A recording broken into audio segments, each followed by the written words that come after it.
Le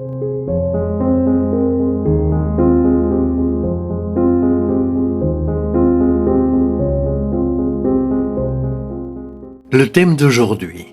Et s'il n'y avait pas de lendemain? Ce programme a été enregistré à l'origine par Ricardo Melo de l'Institut Namasté le 11 mai 2018. Les audios sont préparés par des volontaires de la Pilule de l'Évangile. Notre équipe de collaborateurs a toujours besoin d'aide. Soyez vous aussi volontaires de notre cause. Rejoignez notre page sur Facebook, Pilule de l'Évangile. Bonjour mes chers amis, bonjour et rebonjour. Nous commençons avec beaucoup d'affection et d'amour une nouvelle pilule. Beaucoup de lumière et de paix dans votre cœur et beaucoup de joie.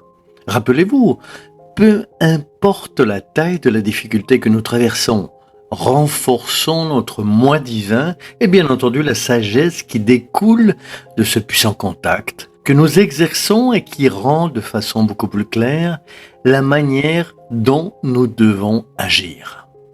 Aujourd'hui, je voudrais vous parler ici d'un sujet très intéressant pour nos réflexions.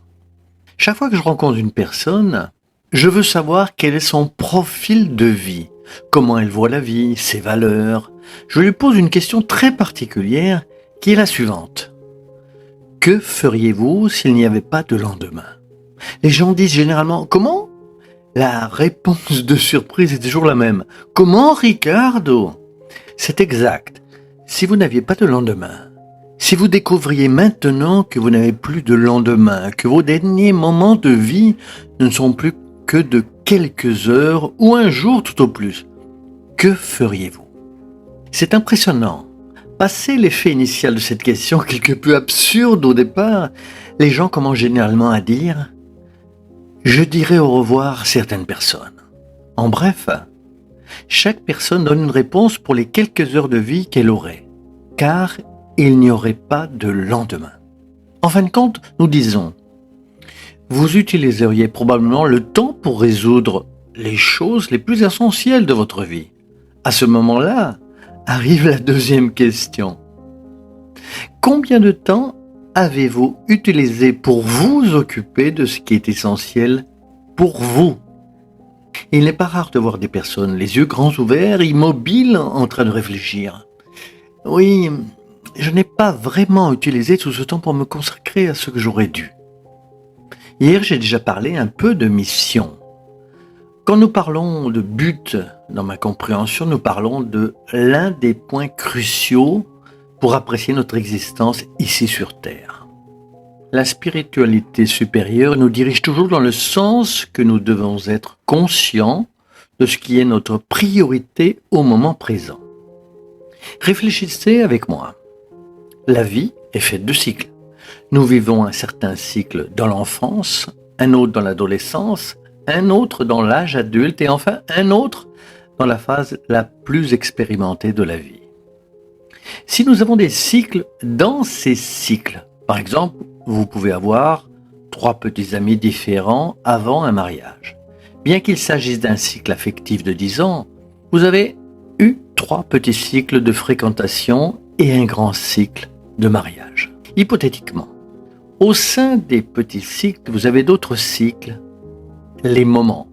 Souvent, lorsque nous vivons un moment précis, nous finissons par oublier que ce n'est qu'un autre moment. Celui qui vit un moment de grand plaisir, de grande joie, s'enivre parfois et oublie leurs devoirs et obligations envers le reste.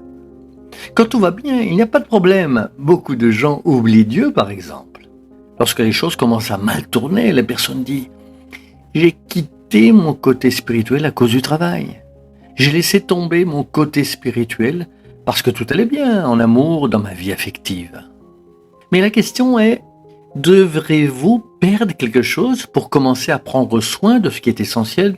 Dans mon exemple, la partie spirituelle? Ah, ce n'est pas l'idée.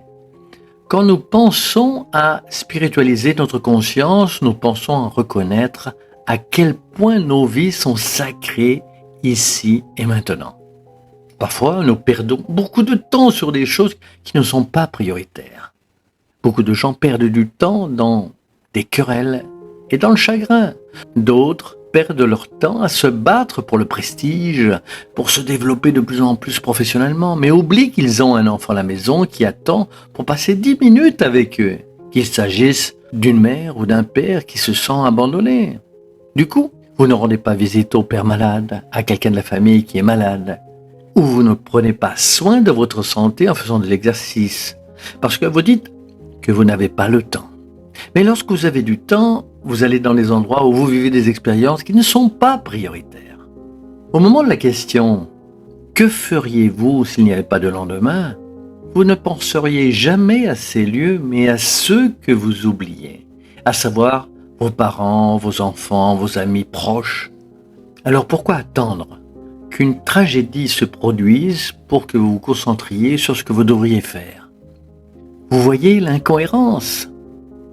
Par conséquent, chers amis, la vie nous réserve des surprises. Parfois, tout d'un coup, nous nous retrouvons face à des maladies, des pertes, des bouleversements existentiels et nous commençons à tout remettre en question pour éviter de perdre une autre incarnation, une autre existence. La bonté divine est si grande et comprend tellement notre ignorance des choses essentielles que parfois la vie vient nous secouer, même contre notre volonté, à cause de l'amour que Dieu a pour nous réveiller pendant qu'il est encore temps. Je me souviens que Jésus disait « Va te réconcilier avec ton frère pendant que tu es encore en chemin ». C'est-à-dire qu'il y a un moment où il n'y a plus de temps. Et quand il n'y a plus de temps, la vie est déjà finie. Par conséquent, faites attention à la vie.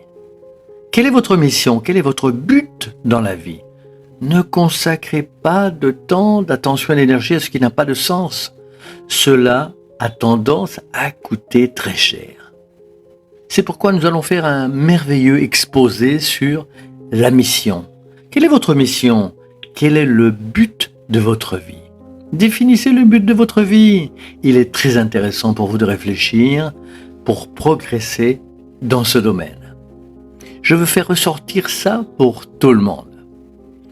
Que Dieu vous bénisse grandement. Lumière et paix, valorisez ce qui est vraiment du sens. N'attendez pas de perdre vos proches, votre santé, quoi que ce soit, pour découvrir que vous étiez heureux et que vous ne le saviez malheureusement pas. Notre gratitude éternelle pour avoir partagé les pilules. Et à bientôt mes amis, à très très bientôt.